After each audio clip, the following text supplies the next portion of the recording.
Balikan natin mga kabombo ang mga kaganapan dyan sa bahagi po ng West Philippine Sea na isinasagawa ho ngayon yung civilian mission ng atin itong coalition with Bombo Radio Philippines of course.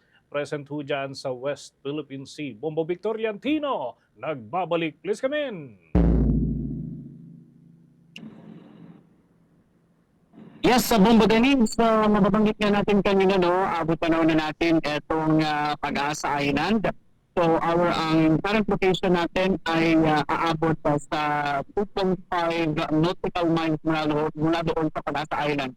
Kanina ay nakita na rin natin itong tauhan ng Philippine Marine na umikot mo dito sa MV Kapitan Felix Ota.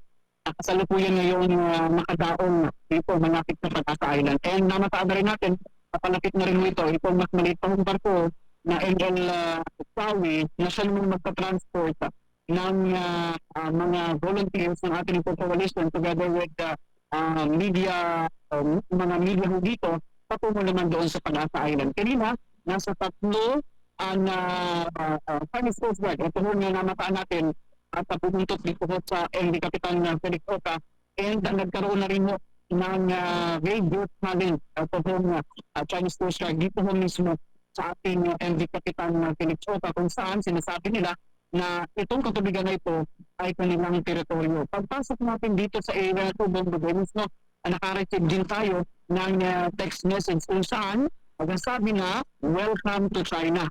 So ang malinaw, nasa loob pa rin tayo ng Philippine waters territory pero ganun yung text message na natanggap natin na mayroong welcome to China.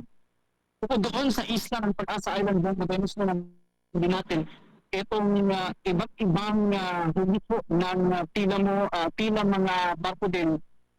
Kino-confirm natin kung ito ba ay mga Chinese militia vessel o mga fishing vessel pa ng iba pang mga bansa na gumagamit po o kung nandito sa may bahagi ng West Philippine Sea.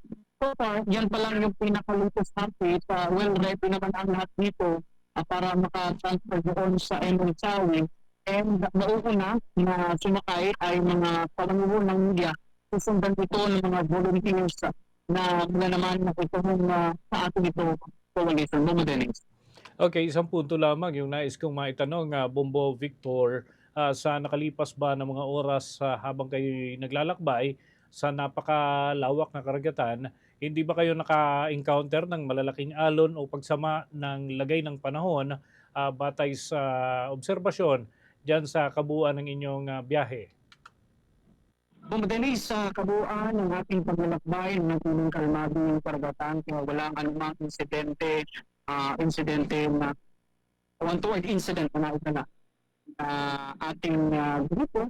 And bukod doon sa mga nagsasabi na o bumubuntot ng mga Chinese Coast Guard, hindi naman sila lumapit. So, advantage din pala kapag wala tayong escort from Philippine Coast Guard o sa iba pang tropa ng gobyerno o let's say sa Philippine Marine para hindi mag-attract ng Chinese Coast Guard kung sakali man wala tayong escort para dito sa ating mission. So far, sabi ng ating ito coalition mission commander Rafaela David, matagumpay. Ito magiging matagumpay. Itong ating mission at tuloy-tuloy tayo sa paghatid ng tulong sa ating mga kababayan kung doon sa may Pag-asa Island. Okay, with that, maraming salamat at mag-ingat kayo dyan. Ito, si Bombo Victoriantino nag-uulat para sa number 1 and most trusted source of news and information, Basta Radio, Bombo.